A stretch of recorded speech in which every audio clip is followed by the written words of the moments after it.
The answer to a question as big as what's next requires, in my view, a series of questions in response.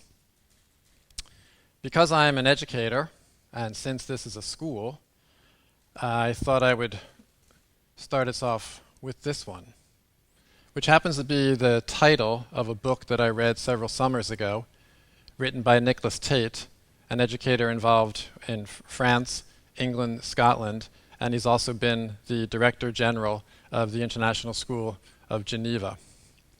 I would like to share with you an excerpt from that book. At present, opinion is divided about the subjects of education. All do not take the same view about what should be learned by the young. If we look at actual practice, the result is sadly confusing. It throws no light on the problem whether the proper studies to be followed are those which are useful in life, or those which make for goodness, or those which advance the bounds of knowledge. Each sort of study receives some votes in its favor. None of them has a clear case. What do you think? Agree? Disagree? Think it's relevant? Perhaps maybe you find parts of it a little archaic. How about that line, those which make for goodness? In fact, Aristotle wrote that in the year 350 BC. What I didn't tell you is that Nicholas Tate's book is about the views of great thinkers and their relevance to education today, and I submit in terms of what's next into tomorrow. It's a fascinating read, broken down chapter by chapter. Names like you see here, each chapter is devoted towards these great thinkers. The first part of each chapter, their words are dissected and provided, and then in the second part of each chapter, Nicholas Tate breaks them down and describes their relevance, perhaps for education into the future. What I'd like to do is put these great thinkers and their ideas on the back burner for a few minutes and come back to the present. I, like everyone in this room, is a product of education. I've also had the experience of being an educator for some 34 years. It occurred to me, what were these schools trying to do when I was either attending them or when I was teaching at them? So I jumped online to check out the mission statement of each of these schools. The first school at which I taught values what is a values-centered curriculum. What might that say about providing for what's next for students there? This is the high school I attended very, very many years ago. Their current website talks about respect for the uniqueness of others while trying to shape men of personal integrity. It's an all-boys school. I then went to a suburban academy just outside of Philadelphia, Pennsylvania, providing many students entrance into the Yales and Harvards of my country. Things like independence, compassion, honorable indeed seem to be something that this school believes matters in terms of training students for what's next. My undergraduate degree is from Philadelphia University, and I've also taught summers and evenings there. Their way to the future allows concepts like integrity and ethics to make their way to the fore. Many of you might know Villanova University. Their basketball program has put this school on the map in recent years. Interestingly, they're talking about the discovery, dissemination, and application of knowledge. Some people might say or submit knowledge is dead because of how much for free we can get of that with Google. However, they want to nurture a concern apparently for the common good. This is a suburban school outside of Philadelphia, Pennsylvania on the East Coast in America, and I wonder what that common good has in common with my first overseas post at the St. John's International School, where they talk about students working for the common good. Finally, I don't need to read that one to you. At this school, we intend to inspire, we claim to work together, and we profess to be an international community of learners. What might this mission statement say about this particular institution in terms of shaping what's next for our students? If this were the Fosbenner classroom, I'd break you all now into small groups We would dissect these mission statements, and I would challenge you to come up with some kind of universal thread that might be running through them in terms of the universality, if you will, of what we're trying to do in education. I wonder how we would do. What I would like to do is bring you back to those great thinkers, those voices from the past.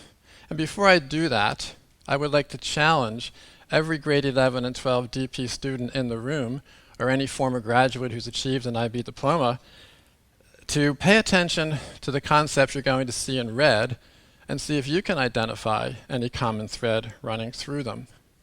Aristotle, as you can see, thought we should start from first principles in terms of what education might be for, and admit that we have doubts. Doubts can propel as much as they can impede. John Locke talked about opinions, too much of it out there, failing to check assertions against evidence. We're emotion-driven, too many biases. Maybe this says something about our inability to reason. Jean-Jacques Rousseau talks about understanding coming directly from the senses. I love this line: to substitute books is not to teach us to reason, but to use the reason of others. It's to teach us to believe much and never to know anything. This gentleman said we should deconstruct language, challenge assumptions. Truths are true to those who hold them, but are unable to claim universal validity. Think about that line in terms of what's happening in society these days. I love this. He suggests a perspectival view of the truth.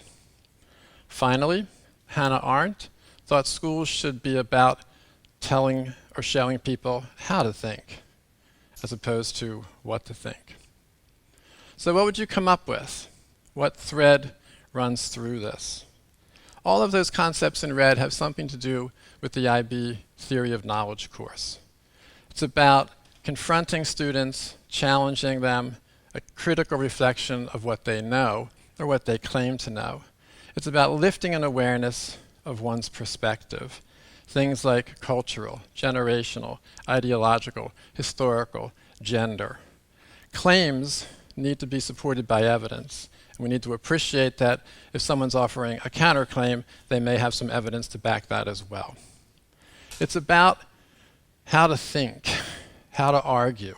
And I don't mean in the sense of teenagers arguing with their parents. I mean good substantive argument based upon evidence backing. We challenge beliefs, and we also try to uncover assumptions. A comparison. On the left, you see a typical program of kind of what's now.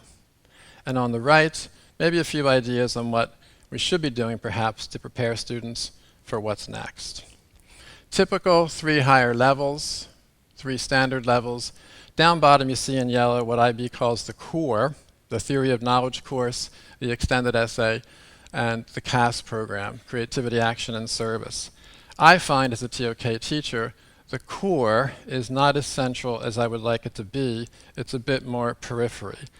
Perhaps if we come over on the other side where you see it in yellow, if we gave contact time to Theory of Knowledge as much as we give to the higher level courses in a single rotation of 9 days, maybe we could do more with it. What about the arts? We talk a lot about creativity. Perhaps we should require some kind of visual arts, performance art school, arts class, or maybe even something along the lines of a literature-based arts program. Now, it might surprise some of you to know, as a mathematics teacher of 34 years, that it pains me when I think about how often we subject certain students to mathematics, and I look back each year wondering, with some of them, why did we force them to learn that? I understand the idea that numeracy skills matter, but how about everyone's required to take statistics, where you can actually use the evidence-based, more quantitative approach that would afford you. In a world fraught with climate change and resource depletion, why aren't we requiring environmental science in societies? And finally, something like religious knowledge system is a pretty tricky one. It's embedded in parts of the Theory of Knowledge course, It's a little bit tough to get to, but given what's happening in terms of ideologies out there, maybe some kind of comparative religion course would be the way to go.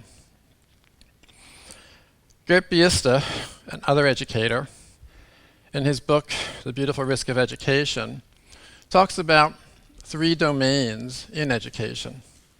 I think the first one, in terms of what education might be for, no one would challenge qualifications.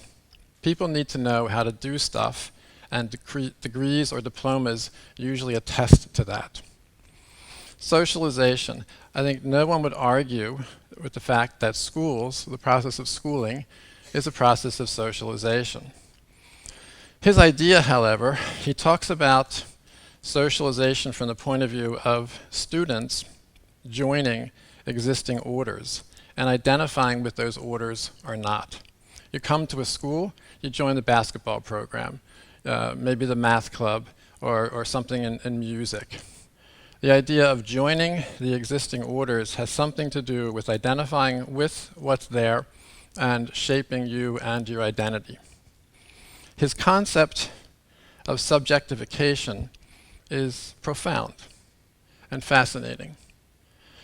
Students are not objects, they're subjects, and schools are part of what he calls student becomings.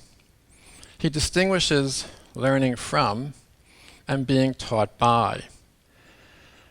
One can learn from a smartphone while sitting in the U-Bahn driving to school.